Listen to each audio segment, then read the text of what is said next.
महापुराण की कथा कहती है यदि राहु है, केतु है, शनि है, मंगल है, बुध है, शुक्र है, शनि है, आपको कोई भी ग्रह परेशान कर रहा है, आपके जीवन में कोई ग्रह अगर अनिष्टकारी है, आपके जीवन में अगर कोई ग्रह अनिष्टता प्रदान कर रहा है, तो निवेदन है शंकर के मंदिर में जो कलश लेकर आप जाएं, जल लेकर जाएं, उस कलश में मात्र अक्षत के 2 दाने डालकर ले जाएं, मात्र 2 अक्षत के दाने। जैसे सूर्य नारायण को प्रसन्न करने के लिए अपन कुंकू डाल लेते हैं, हल्दी डाल लेते हैं जल में, या चने की दाल डाल लेते हैं जल के अंदर। सूर्य नारायण को प्रसन्न करने के लिए हमने चने की दाल डाली, कुंकू डाला, हल्दी डाली, और कभी कभी सूर्य नारायण भगवान से बहुत जरूरी काम है और वो कार्य हो ही नहीं रहा है, या तन पर कोई रोग हो गया है, तो उसको मिटाने के लिए कई बार हमने भगवान सूर्य को अर्घ देते समय सफेद फूल भी डाला है, कभी लाल फूल भी डाला है। उसी तरह भगवान शंकर से निवेदन करने के लिए, हमारी ग्रह दशा सुधारने के लिए जल के पात्र में 2 अक्षत के दाने, अक्षत भी पूर्ण अक्षत, पूर्ण अक्षत, खंडित नहीं, पूर्ण अक्षत भगवान शंकर को समर्पित करते। और बाबा भोलेनाथ को जब हम जल समर्पित करें तो राहु, केतु, मंगल, शनि, शुक्र, बृहस्पति जितने ग्रह हैं सब अनुकूल हो जाते हैं महाराज, सब अनुकूल। इतना बड़ा दर्पण जिसमें मुंह देखते हो आप, मुख, इतना बड़ा दर्पण लिया। अच्छा, पहले के लोग जानते नहीं है, पहले जो घरों में, आजकल तो फैशन की बंदरवाल होती है, दरवाजे पे जो बंदरवाल लोग लगाते हैं, कहीं मोती की लगा रहे, कहीं काय की लगा रहे, परंतु पहले जो बंदरवाल होती थी उस बंदरवाल में अगर कई शहरों में, जैसे काशी साइड में, तो आज भी जो बंदरवाल मिलती है उत्तर प्रदेश में, और चलो तो गुजरात में, तो उसमें इतने बड़े बड़े कांच लगे रहते हैं, दर्पण। उसका क्या महत्व है, उसकी मूलता क्या है?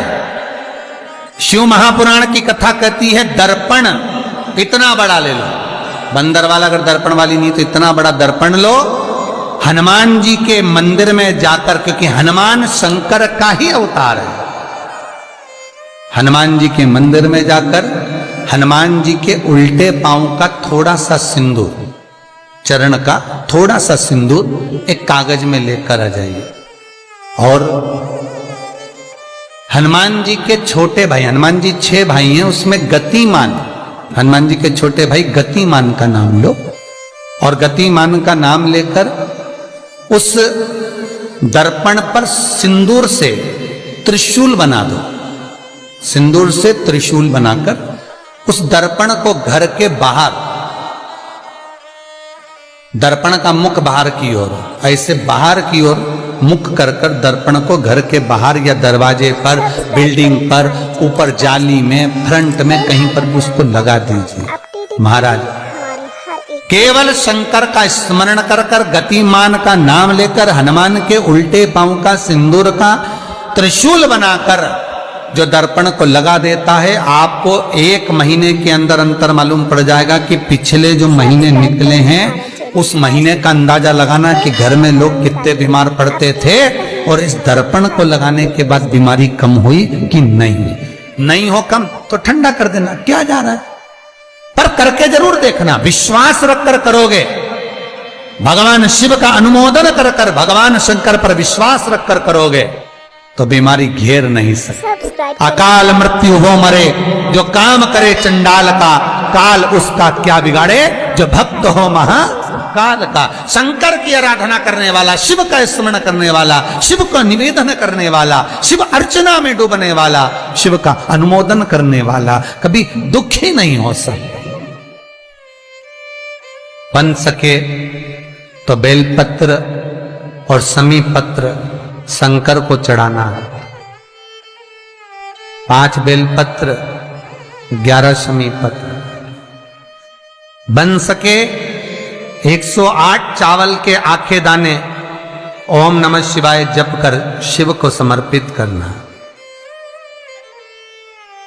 महाराज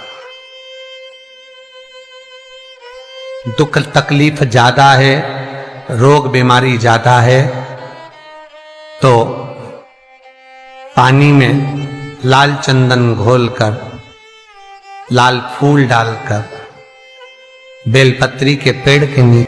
कई लोग कहते हैं गुरुजी क्या दूध चढ़ाना जरूरी है शंकर पर? कई लोग कहते हैं गुरुजी क्या दही चढ़ाना जरूरी है शंकर पर? शहद चढ़ाना जरूरी है? घृत चढ़ाना जरूरी है? शक्कर चढ़ाना जरूरी है? शिव महापुराण की कथा कहती है 5 चीजें शंकर भगवान पर चढ़ती है। दूध अर्थात घर में लक्ष्मी की वृद्धि करता है, इसलिए चढ़ाया जाता है। दही शंकर भगवान पर इसलिए चढ़ाते हैं क्योंकि यह परिवार को जोड़ता है। जिसके परिवार में क्लेश ज्यादा होता है, जिसके परिवार में आपस में तकरार ज्यादा होता है, उसको दही जोड़ता है। शहद घर में चिड़चिड़ प्रवृत्ति को समाप्त करता है। घी रोग को समाप्त करता है। शक्कर मिष्ठान घर में यदि लक्ष्मी आकर जा रही हो तो मिष्ठान समर्पित किया जाता है। इसलिए पंचामृत स्नान का भाव शिव महापुराण कहती है। पंचामृत स्नान का भगवान, इसलिए 5 चीजें शंकर को समर्पित हैं। दूध, दही, घृत, शहद, शक्कर अर्थात मिष्ठान। शक्कर से मूलतः यहां शिव महापुराण में शक्कर नहीं लिखी है, मिष्ठान। अब लोग शक्कर पीस कर अभिषेक करते हैं, परंतु मिष्ठान अर्थात गाय के दूध से निर्मित कोई मिठाई, और उस मिठाई से भगवान शंकर का अभिषेक। अब लोग भले शक्कर रखने लगे शंकर जी के अभिषेक में, पर यहां शक्कर नहीं लिखा है, यहां मिष्ठान।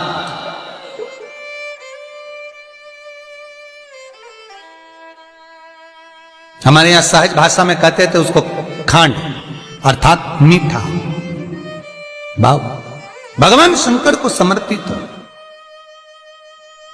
वेद और शास्त्र कहते हैं कि भगवान का यदि कोई प्रसाद बनता है, जन्माष्टमी के समय पर आप भगवान के लिए पंजेरी बनाते हो, भगवान के लिए सुंदर हरीरा बनाते हो, लड्डू बनाते हो, तो भगवान के प्रसाद में गोंद नहीं डलती।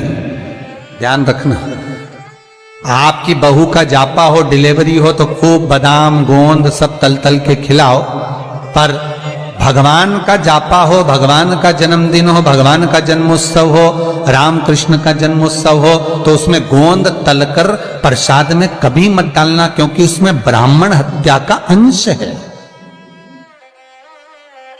ब्राह्मण हत्या।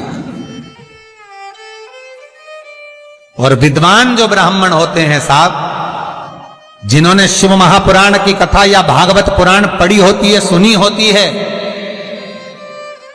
वो ब्राह्मण कभी भी, जो विद्वान ब्राह्मण होंगे, वो कभी भी गोंद का लड्डू, गोंद तली हुई कभी नहीं खाएंगे।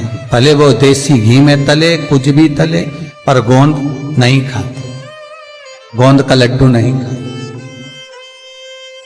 क्यों? क्योंकि इसमें ब्राह्मण हत्या का अंश है।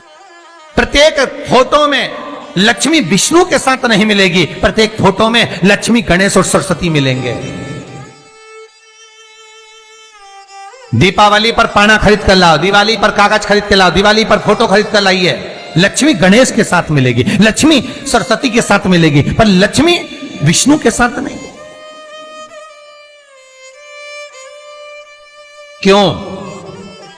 किस लिए?